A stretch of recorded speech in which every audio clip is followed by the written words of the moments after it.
Social મીડિયાનો ઉપયોગ કરતા લોકો થઈ જાવ સાવધાન। જી હા, સોશિયલ મીડિયામાં ન્યૂડ ફોટોથી બ્લેકમેલ કરતી યુવતીઓને ફસાવતો આરોપી ગુરુપ્રસાદ ઝડપાયો છે।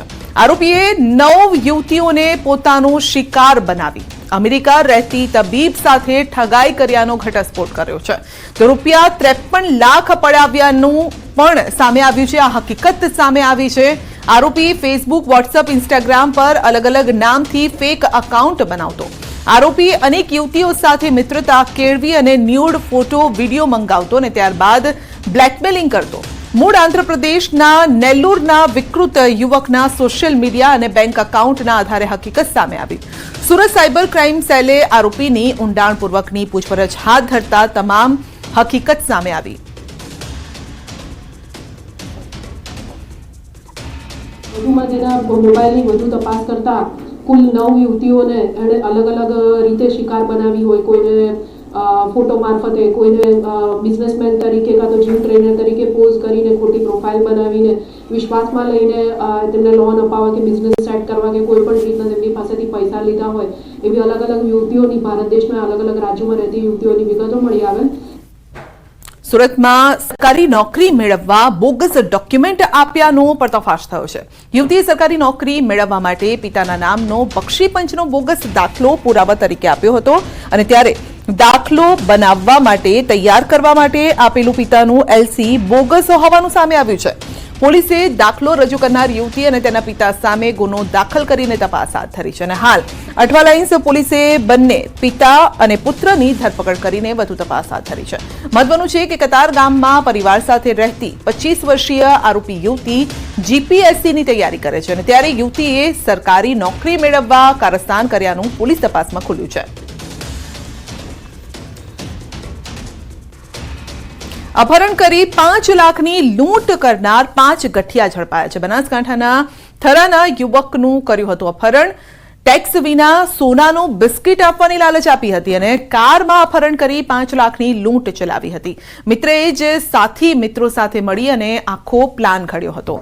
તો રૂપિયા 4.97 લાખનો મુદ્દામાલ રિકવર કરાયો છે। થરા પોલીસ મથકે અપહરણ વિથ લૂંટની ફરિયાદ નોંધાતા પોલીસે અલગ અલગ ટીમ બનાવી ગણતરીના કલાકોમાં 5 શખ્સને દબોચી લીધા।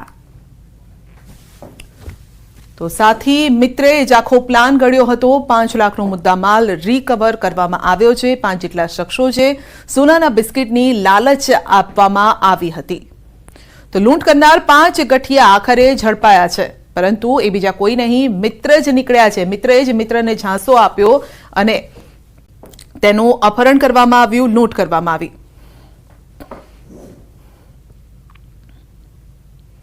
ભારતીય શેર માર્કેટમાં મોટો કડાકો જોવા મળ્યો છે। ઈરાન-ઇઝરાયલ યુદ્ધથી શેર બજાર લાલઘૂમ થઈ ગયું છે।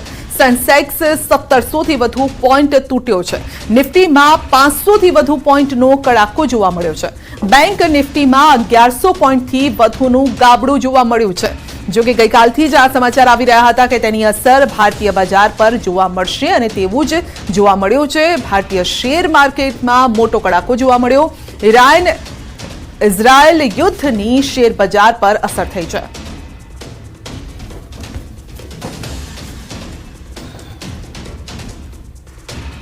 અને વાત કરીશું નવલી નવરાત્રીની।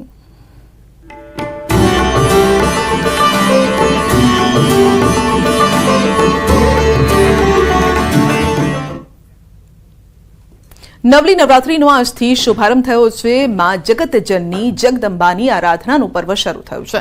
પ્રથમ નોરતે માતા શૈલપુત્રીની પૂજા થાય છે, ત્યારે પ્રથમ નોરતે રાજ્યમાં માતાજીના અલગ અલગ મંદિરોના તમને ઘરે બેઠા જ દર્શન કરાવીએ છીએ। અંબાજીમાં આદ્યશક્તિ માં અંબાને વિશેષ શણગાર કરાયો છે।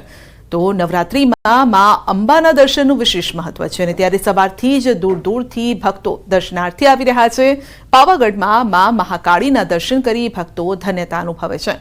કચ્છથી માં આશાપુરા, ઊંઝાના ઉમિયાધામથી માં ઉમિયા, રાજકોટથી માં આશાપુરા અને નર્મદાથી હરસિદ્ધિ માતાના આજના દર્શન આપ કરી શકો છો। સવારથી જ ભક્તો અલગ અલગ મંદિરમાં દર્શનાર્થે જઈ રહ્યા છે। માઈ ભક્તો માતાજીના દર્શન બાદ પોતાના ઘરે ઘટ સ્થાપના કરી રહ્યા છે। અલગ અલગ યાત્રાધામો માના જયકારાથી ગુંજી ઉઠ્યા છે અને માં આદ્યશક્તિના ઉપાસનાના પર્વમાં રાજ્યના પ્રસિદ્ધ મંદિરોમાંથી માતાજીના અલગ અલગ સ્વરૂપના દર્શન કરી ભક્તો ધન્યતા અનુભવે છે।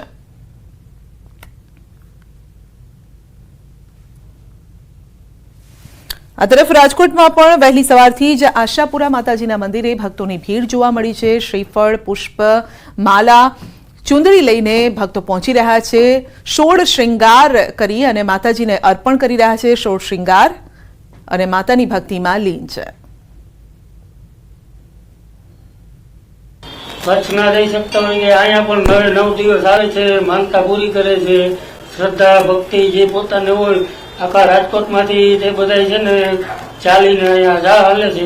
9 દિવસ સવારમાં 6 વાગ્યાથી ચાલુ થઈ જાય છે, સતત 9:30-10 વાગ્યા સુધી.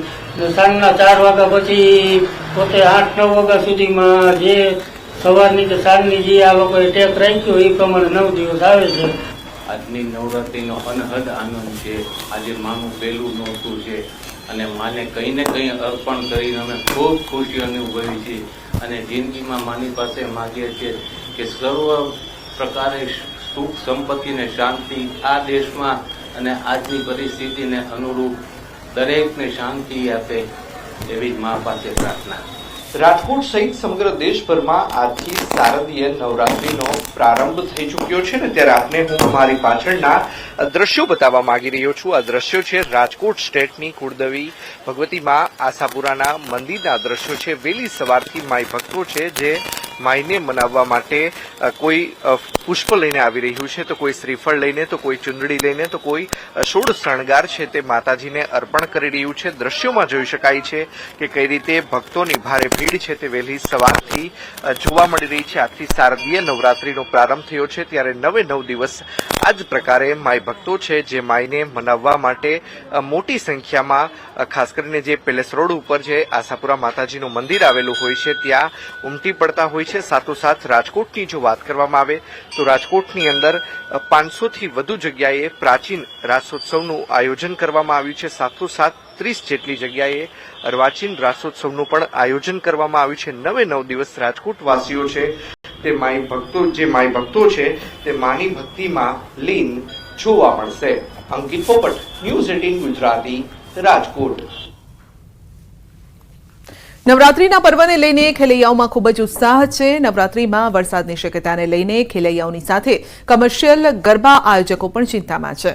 ત્યારે દાદરાનગર હવેલીમાં ગરબા આયોજકોએ વોટરપ્રૂફ ડોમ બનાવ્યો છે. રોટરી ક્લબ દ્વારા સેલવાસમાં સેવાકીય ભાવના સાથે વોટરપ્રૂફ ડોમમાં થનગનાટ ગરબાનું આયોજન કરવામાં આવ્યું છે. વોટરપ્રૂફ ડોમમાં વરસતા વરસાદમાં પણ ખેલૈયાઓ ગરબા રમી શકશે. ખેલૈયાઓના સ્વાસ્થ્ય અને સુરક્ષા માટે પણ વિશેષ આયોજન કરાયું છે. સ્થળ પર તબીબો સહિત મેડિકલ ટીમ, ફાયર બ્રિગેડની ટીમ પણ તૈનાત રહેશે. વોટરપ્રૂફ ડોમની અંદર આપણે સ્પ્રિંકલરનું આયોજન તથા નીચે કુશન વુડન ફ્લોરિંગ રહેશે કે જેમાં વરસાદ જ્યારે પડતો હોય ત્યારે આયોજકો માટે આપણે જોઈએ કે ખેલૈયાઓ માટે પણ અસુવિધા ઉપલબ્ધ થાય અને જ્યારે વરસાદ પડે તો આયોજકો માટે પૈસાનું પણ આપણે માથે પડતા હોય છે, ખર્ચ પણ માથે પડતો હોય છે અને ખેલૈયાઓ ખેલી પણ ના શકે તેવું હોય છે. ત્યારે આપણે અહીં વોટરપ્રૂફ ડોમ ઊભો કર્યો છે.